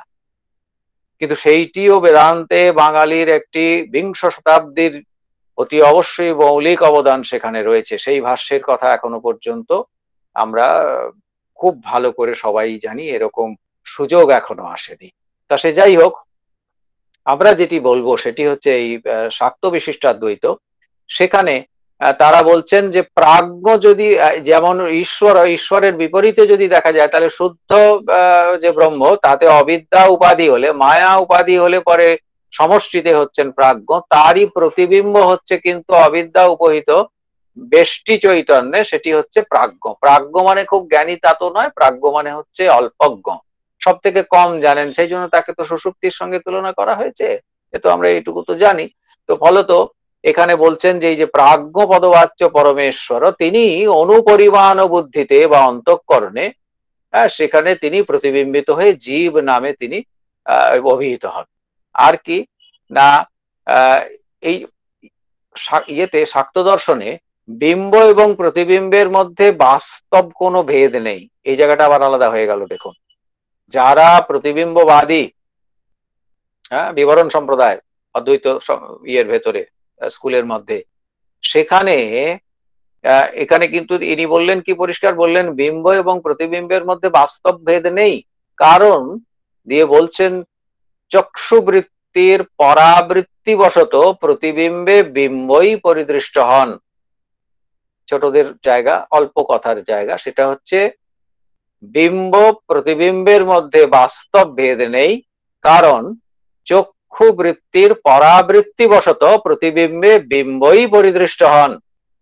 তাই দেবাত্ম শক্তিরূপ পরব্রহ্মের যে বিভূত্ব এবং নিত্যত্ব, প্রতিবিম্বভূত জীবেরও সেইটি বাস্তবিক স্বরূপ। তবে এইটুকু পার্থক্য যে প্রতিবিম্বে উপাধির গুণ প্রাধান্য লাভ করে, আর জীবে উপাধিভূত বুদ্ধি হলো অনুপরিমাণ, এইটুকু পার্থক্য। এটি আবার দেখুন নৈবশিষ্যিকের সঙ্গে আসছে। তার বুদ্ধিকে বলেছেন। তো আমাদের ইয়েতে তো নৈকের কাছে মন হচ্ছে অনুপরিমাণ, এখানে বুদ্ধি মানে এখানকার মনকে বলছেন ঠিকই, কিন্তু যদিও বুদ্ধি হচ্ছে নিশ্চয়াত্মিকা বুদ্ধি, নিশ্চয়াত্মিকা চেতনা বুদ্ধি, ঠিকই। মন হচ্ছে সংকল্প বিকল্পকাত্মকম হি মনঃ, ঠিকই, কিন্তু তবু এখানে কিন্তু উনি বুদ্ধিকে বলে ওখানে ওই সবটুকু অন্তঃকরণকে গ্রহণ করছেন, করে বলছেন অর্থাৎ ক্ষুদ্র এবং মানে যে আসা যাওয়া জন্ম মৃত্যু এইটি হয় বলে তাতে প্রতিবিম্বিত জীবের যে অনুত্ব এবং তার যে আসা যাওয়া সবকিছুই এই আমাদের সমাজের মধ্যে, মানে মানুষ এইগুলিকে তাদের বুদ্ধি অনুসারে গ্রহণ করে থাকে বলে তিনি একটা কথা বলছেন যে বিম্বভূত সূর্য তা এক ঠিকই, কিন্তু উপাধি ভেদে সেইটি প্রতিবিম্বে যেমন অনেক হয়, বালতির জল, গেলাসের জল, থালার জল, গামলার জল, এরকম ভাবে তো সূর্য আকাশে রয়েছেন, অনেকগুলি জিনিস পেতে রাখা আছে, তাতে জল আছে, তো মনে হবে এতগুলি সূর্য বুদ্ধি উঠেছে। সেরকম তো নয়, এইভাবে যেমন আলাদা করে করেও দেখতে পারি, ঠিক সেই রকম জীবেরও বহুত্ব ইয়েতে আমাদের শাক্ত দর্শনে স্বীকার করা হয়েছে। উপাধিবশতই পরমাত্মা থেকে জীবের ভেদ প্রতীত হয়, এ কথা বলেছেন। সেই ভেদ হচ্ছে ব্যবহারিক, আর পরমার্থত জীব এবং ব্রহ্ম হচ্ছে অভিন্ন। তারপরে বলেছেন ঔপাধিক দৃষ্টিতে অনুপরিমাণ জীব হৃদয়ে থাকলেও চৈতন্য গুণযুক্ততা, এই জন্যেই সর্বশরীর ব্যাপিত্ব সেখানে উপপন্ন হয়ে থাকে। এই জায়গাগুলি খুব পরিষ্কার করে আরো সহজভাবে দৃষ্টান্ত দিয়ে বলতে পারলে ভালো হতো, কিন্তু আমার কাছে সময় নেই। ঔপাধিক দৃষ্টিতে জীব হচ্ছে পরমেশ্বরের অংশ, অর্থাৎ প্রতিবিম্ব। এই অংশ শুনলে অংশী দেখুন রামানুজের ছায়া আসছে। এই সব অনেকগুলি স্থল আমরা খুঁজে পাচ্ছি যেখানে বিশিষ্টাদ্বৈত বলবার মতো আমাদের কাছে যথেষ্ট উপাদান রয়েছে। কারণ পঞ্চানন তর্করত্ন তিনি তার যখন দর্শনটিকে বিস্তৃত করেছেন, তখন তিনি এই ধারাকে আশ্রয় করেছেন। তিনি বলেছেন যে ফলত হলেন অংশ, এবং যথার্থ অংশী ভাব অঙ্গীকার করে অংশগত দোষ অংশী পরমেশ্বরে প্রসক্ত হয়ে পড়বে যদি এরকম ভাবে ধরি। ফলত পরমেশ্বরে যেমন জ্ঞানমাত্রই তিনি শুধু নন, কিন্তু তিনি হলেন জ্ঞ, অর্থাৎ সর্বজ্ঞ সর্ববিদ। জীবও সেই রকম জ্ঞ, অর্থাৎ জ্ঞাতা, এইটি হচ্ছে এদের মধ্যে বিম্ব এবং প্রতিবিম্বের মধ্যে সাদৃশ্য। তা আমাদের সময় হলো এবং আলোচনাটি অসম্পূর্ণ থেকে গেল, সম্পূর্ণ মানে কি করা যাচ্ছে না। তো ইয়েতে একেবারে দু একটা লাইন কথা না বললে এইখানে ছেড়ে দিলে খুবই ভুল হবে, সেই কারণে একটু বলে দিই। সেটা হলো এই যে ইয়েতে বলছেন যে ব্রহ্মের মতো জীবও সাকার এবং নিরাকার। যখন প্রলয় হয় তখন বুদ্ধিরূপ উপাধি ব্রহ্মের অচিদ অংশে অবিভাগ সম্পন্ন সূক্ষ্ম রূপে অবস্থান করে, তখন জীব হচ্ছেন নিরাকার। দেখুন তাহলে জীবকে তিনি কিন্তু সাকার এবং নিরাকার দুই রকম করে ধরলেন। আর বললেন যে সৃষ্টির সময়ে যখন কর্মবশে মানুষ মানে আরো পশু ইত্যাদি সকলেই যখন আকার গ্রহণ করে তখন তারা হচ্ছে সাকার। শুধু চিৎ প্রতিবিম্ব সেইভাবে মানে তখন তার ভেতরে মানে সত্য না হলেও, যেহেতু সেখানে তখন তিনি বিভু হলেও তার মন তার বুদ্ধি হচ্ছে পরে অনু, সেই জন্য সেখানে সত্য না হলেও বুদ্ধিরূপ যে জীব উপাধি রয়েছে সেইটিকে সত্য বলেছেন। কিন্তু সেই সত্য কিন্তু ব্যবহারিক সত্য, পরে আমরা সেটি বুঝতে পারি, কিন্তু বিস্তৃত করার উপায় নেই। আর জীবগত যে কর্তৃত্ব এই সমস্ত বুদ্ধি রয়েছে, আমি কর্তা আমি ভোক্তা এইরকম, এইগুলিকে সমস্ত বলেছেন এই রকমের যে অজ্ঞানগুলি জীবের কাছে রয়েছে সেগুলো যতক্ষণ পর্যন্ত নিবৃত্ত না হচ্ছে ততক্ষণ পর্যন্ত তার এই প্রতিবিম্বে সমারোপিত হচ্ছে, মানে হচ্ছে বলে জীবের মধ্যে কর্তৃত্ব ভোক্তৃত্ব সমস্ত থেকে যাচ্ছে। সে কিছুতেই ভাবতে পারছে না যে আমি কর্তা নই ভোক্তা নই, যা আছেন সমস্ত একমাত্র মাই আছেন, একমাত্র শক্তিই আছেন, পরতত্ত্ব হচ্ছেন শক্তি, তিনি হলেন চিদচিত উভয়াত্মিকা। এই যা কিছু জড় বলে জানতে পারছি তাও হচ্ছেন সেই শক্তি, আর যা কিছু আমি জানতে পারছি না তাও হচ্ছেন সেই শক্তি। এই কথা বলেছেন। আমরা আমাদের আলোচনাকে এখানে বিশ্রাম দিতে হবে। সেই উপাধির বিষয়ে একটি কথা বলেছেন, সেটি হচ্ছে ব্রহ্মের থেকে ব্যস্ত রূপে আবির্ভূত হয়েছে বলে এই মতে ব্রহ্মের ঔপাধিক অংশ হচ্ছে জীব, ছোটদের জন্য। শাক্ত মতে ব্রহ্মের ঔপাধিক অংশ হচ্ছে জীব, আর ব্রহ্মের মধ্যে বিভিন্ন কালিক ভেদাভেদ সিদ্ধ হয়। তাহলে জীব এবং ব্রহ্মের মধ্যে যে ভেদাভেদের কথা বলেছেন সেইটি কিরকম ভেদাভেদ না, বলেছেন বিভিন্ন কালিক ভেদাভেদ। তাহলে দেখুন আগের দিনে আমরা একটি অচিন্ত্য ভেদাভেদের কথা পেয়েছিলাম, আজকে শাক্ত মতে আমরা একটি ভেদাভেদের উল্লেখ পেলাম। এই মতটিকে ভেদাভেদবাদী বলা যায় না, বিশিষ্টাদ্বৈত হিসেবেই বেশি দেখা যায়, কারণ অনেক তত্ত্ব না বলা রয়ে গেল। সেই সমস্ত যুক্তিগুলিকে ভালো করে অনুধাবন করলে বুঝতে পারা যায় বিশিষ্টাদ্বৈত কথাটি বেশি যুক্তিযুক্ত হয়। কিন্তু তিনি এটা বলেছেন যে বিভিন্ন কালিক ভেদাভেদ সেখানে জীব এবং ব্রহ্মের মধ্যে আছে। ব্রহ্মের মতো জীবও তাই হলেন চিদ চিদাত্মক, আর চিদ অবচ্ছেদে তা হচ্ছে ইষ্ট সাধনতা, জ্ঞানবান শরীর রূপ অবচ্ছেদে তিনি হলেন কৃতিমান কর্তা।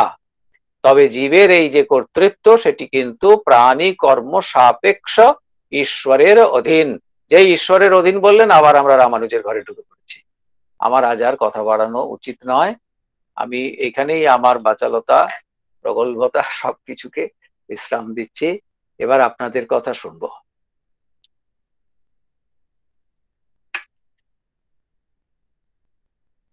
স্যার আমাদের যদি একটু বইয়ের সন্ধান।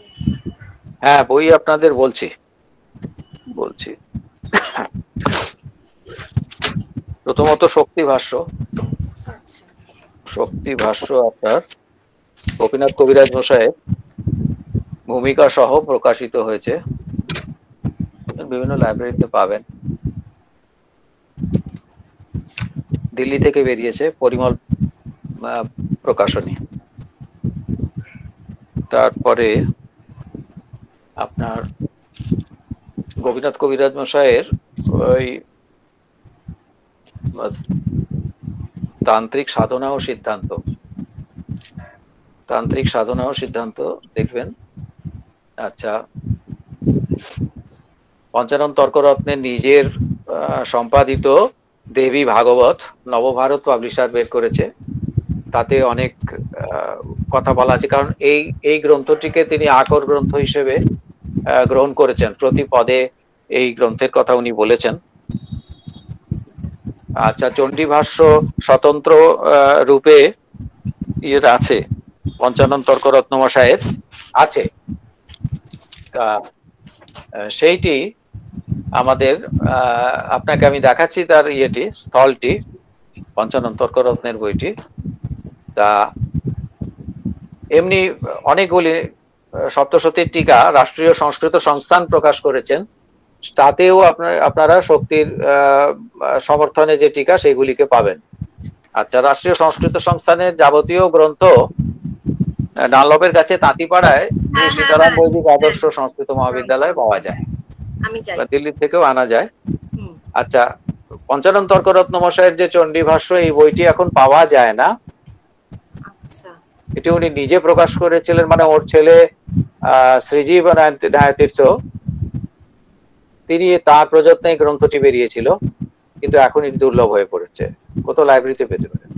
কিন্তু এখানে এই যে বলছিলাম যে একটি পদের যে বিশেষ বৈশিষ্ট্য করে তিনি উল্লেখ করেছেন তার ভাষ্যে, সেগুলি খুব বিস্তৃত হয়েছে এই চণ্ডী ভাষ্যে। ফলত তার চণ্ডী ভাষ্যটিকেও দেখা খুবই দরকার। তিনি যে গ্রন্থগুলিকে ইয়ে করেছেন, আশ্রয় করেছেন, একটি কালিকা পুরাণ, তারপরে তিনি দেবী পুরাণকেও গ্রহণ করেছেন, নানান মত দেওয়ার সময় দেবী পুরাণকে তিনি দিয়েছেন। তারপরে তিনি দশ মহাবিদ্যা তন্ত্র তার কথা উল্লেখ করেছেন। এরপরে তিনি রুদ্রজামকে গ্রহণ করেছেন, তার কুলার্ণবতন্ত্র সেই গ্রন্থকেও তিনি এ করেছেন। শাক্তানন্দ তরঙ্গিনী, নিগম তত্ত্ব সারতন্ত্র,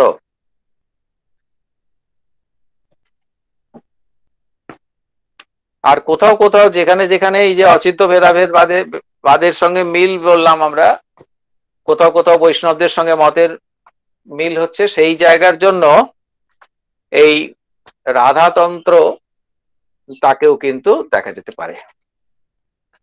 আচ্ছা, এছাড়া আপনার শাক্ত ইয়েতেও তো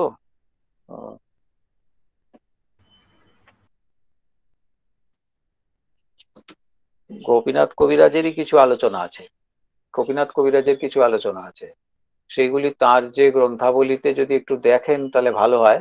ঠিক এই মুহূর্তে কোন বইটাতে দেখবো গোপীনাথ কবিরাজ মহাশয়ের কোন বইটাতে দেখবো? বললাম আপনাকে ওই যে ওই নামটা কি একটা বললাম যে ওই যে তান্ত্রিক সাধনা ও সিদ্ধান্ত। ও আচ্ছা আচ্ছা আচ্ছা, গোপীনাথ কবিরাজ তান্ত্রিক সাধনা ও সিদ্ধান্ত। তবে শক্তি ভাষ্য যেটি মূলটি, ও তার কিন্তু আর কোনো ভাষ্য টিকা অনুবাদ কিছু হয়নি সংস্কৃততে, মূল সংস্কৃততে। তো যদি একে বুঝতে হয়, মানে আপনাদের এই শক্তি ভাষ্যকে বা পঞ্চানন তর্ক রত্নের কন্ট্রিবিউশন যদি বুঝতে হয়, তাহলে উনি যে বইগুলিকে আশ্রয় করে তার এই গ্রন্থ রচনা করেছেন, ব্রহ্মসূত্র ভাষ্য করেছেন তিনি, আমাদের চণ্ডী ভাষ্য করেছেন, তার কিন্তু কিছু গীতা ভাষ্য ছিল, যা প্রথম প্রকাশিত হয়েছিল শ্রী শ্রী সীতারাম দাস ওঙ্কারনাথ দেব প্রবর্তিত একটি সংস্কৃত পত্রিকা ছিল প্রণব পারিজাত বলে। সেই প্রণব পারিজাতে প্রথম প্রকাশিত হয়েছিল পঞ্চানন তর্করত্ন তার লেখা গীতার শক্তি ভাষ্য। তা এটি কিন্তু কোনোদিনই বই হয়নি, গীতার শক্তি ভাষ্য। এই যদি পাওয়া যায় তাহলে কিন্তু যথেষ্ট বলবার মতো উপাদান পাওয়া যাবে। আমি ওনার মূল যে ইয়ে গ্রন্থ, মানে শক্তি ভাষ্য, যেটি ব্রহ্মসূত্রের শক্তি ভাষ্য, এবং তার বিভিন্ন যে উপাদান গুলিকে তিনি গ্রহণ করেছেন, যে যে স্থলের তিনি উদ্ধৃতি দিয়েছেন, সেই জায়গাগুলিকে যৎসামান্য দেখার চেষ্টা করেছি। তো অবশ্যই খুব অসম্পূর্ণ কথা হয়েছে। প্রথমত 1 ঘন্টার মধ্যে এগুলি তো ধরুন আপনাদের সারা বছরই তো একটু একটু করে বলার কথা। আর সব থেকে ভালো হয় কি জানেন, যারা আমরা পড়াবো আমাদের মধ্যে যদি কখনো এরকম বসে পড়াটা পারস্পরিক করবার সুযোগ একটা হয়, যদি কোথাও এই রকমের সুযোগ থাকে, তাহলে ছাত্রদের কাছে পৌঁছবার সময় একটা সুবিচার করা যায়। ছাত্রদের, হ্যাঁ, কারণ আপনার আমার সঙ্গে আমাদের ছাত্রদের, আমাদের প্রতিষ্ঠানের যার যার প্রতিষ্ঠানের ছাত্রদের সঙ্গে একটা মোটামুটি নিয়মিত যোগাযোগ আছে। কিন্তু যখন আপনাকে বছরে একবার হঠাৎ একদিন একটা বিষয়ে কথা বলতে হচ্ছে, তখন হয় কি করতে হয়, কিছু প্রশ্ন উত্তর বলতে হয়। তা সারা জীবন করিনি, কোনোদিন করিনি। তো সেইটা তো মানে এবার আমাদের একটা ওয়ার্কশপ হলে খুব ভালো হয় বঙ্গীয় দর্শন চিন্তাটা নিয়ে। ঠিকই বলেছেন, ঠিকই বলেছেন। তাতে যদি একটা একটা করে বইয়ের গোটা বই পড়ানো কখনোই সম্ভব না, একটু হলেও তার ভূমিকাটা, তার ব্যাকগ্রাউন্ডটা একটা ওরিয়েন্টেশন হয়ে গেল, আর তার সঙ্গে বইটা পড়ার ধারাটার সঙ্গে যদি পরিচয় হয়ে যায়, বাকিটুকু তো অধ্যাপকরা নিজেরা অবশ্যই পারেন। এরকম একটা হলে বোধহয় ভালো। যে যে স্থলগুলি, শুধু এই শাক্ত দর্শন বৈষ্ণব দর্শন বলে না, যে স্থলগুলি নতুন এখন এসেছে সিলেবাসে, সেইগুলির জন্য মনে হয় এটাও দরকার। একদমই তাই, একদমই। এটা আরেকটু চিন্তা ভাবনাটা আমরা যদি আরেকটু আগে থেকে করতাম তাহলে একটু ভালো হতো আর কি। আমার মনে হয় এই বছরের ছাত্রদের কোনো অসুবিধা হবে না। যতটা আমি বাচালতা করেছি তার থেকে আপনারা যদি রেকর্ড করে থাকেন, তাহলে ছেলেদের আপনারা কিছু দিয়ে দিতে পারবেন, হয়ে যাবে। মানে ছোট বড় কোশ্চেন যা হবে, অসুবিধা কিচ্ছু হবে না।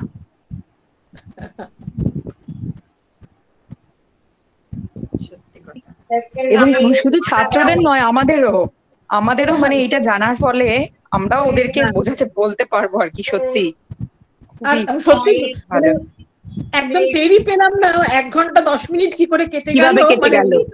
সত্যি তাই। আমাদের জীব তো ধরুন মাঝামাঝি অল্প কটা কথা বলে ছেড়ে দিয়েছি, মুক্তি একবারেই বলিনি। না, মুক্তি দুদিনেই মুক্তি হয়নি, মানে আমাদের মোক্ষটা প্রাপ্তি হলো না দর্শনে। না, শুনবো স্যার, আমরা সত্যি একটা ওয়ার্কশপ অর্গানাইজ করছি। হ্যাঁ, একটা ওয়ার্কশপ করব জানুয়ারি ফেব্রুয়ারি করে, যখন একটু সেমিস্টার চলবে সেই সময় আমরা ওয়ার্কশপ করব, টিচারদের জন্যই করব। হ্যাঁ, একদমই ওয়ার্কশপ হলে স্যারকে ডেকে একদম যত চর্চা হবে তত ব্যাপারটাকে সকলের কাছে সহজভাবে দেওয়া যাবে, তাই না? চর্চাটাই তো প্রধান। হ্যাঁ হ্যাঁ, আর আমিও আরো অন্যান্য বই আরো দেখবো, যাতে আরো অনেক বইয়ের সন্ধান আরো দিতে পারি, তাহলে বা আমার নিজেরও সেটা জানার ইয়ে হবে, সুযোগ হবে। আমি আরো অনেক বই খুঁজবো।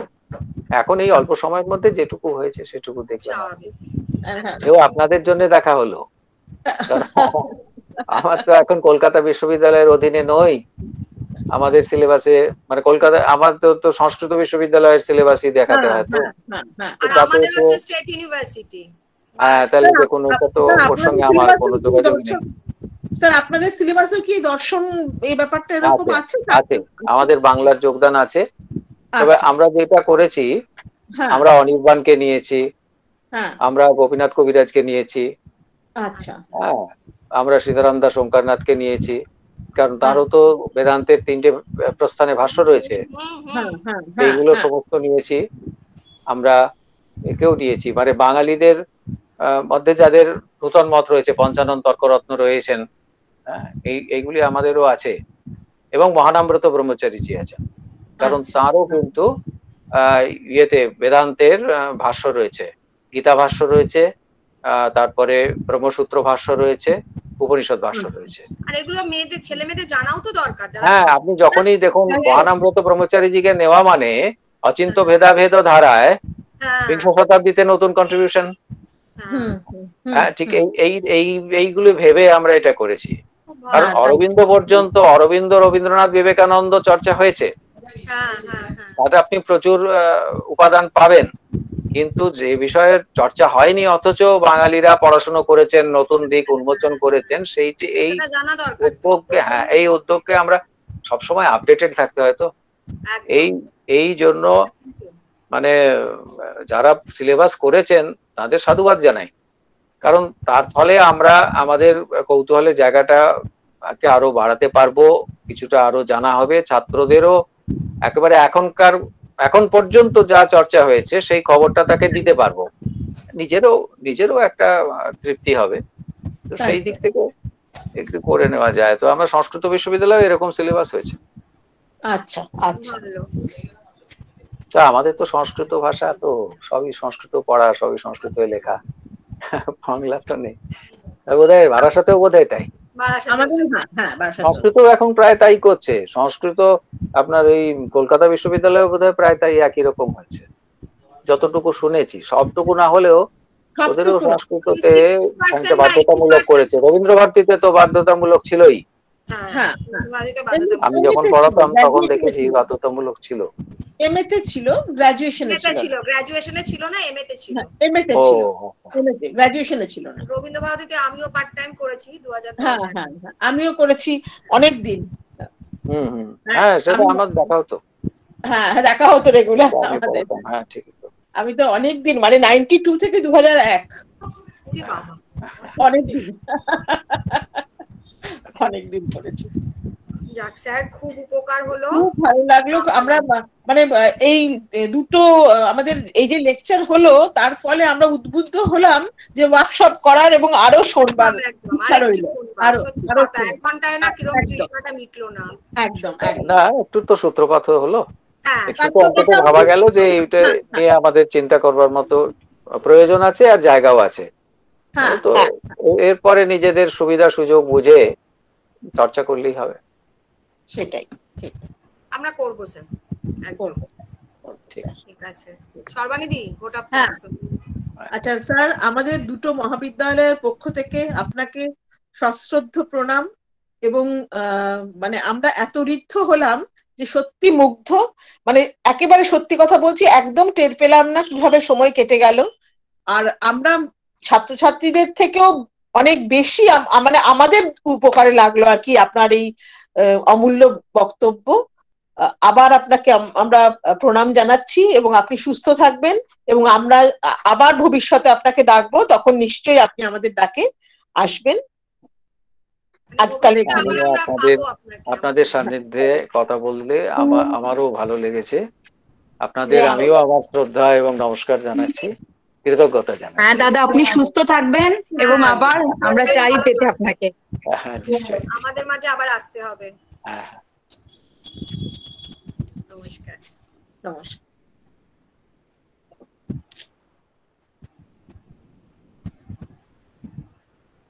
রেকর্ডিংটা অফ করি।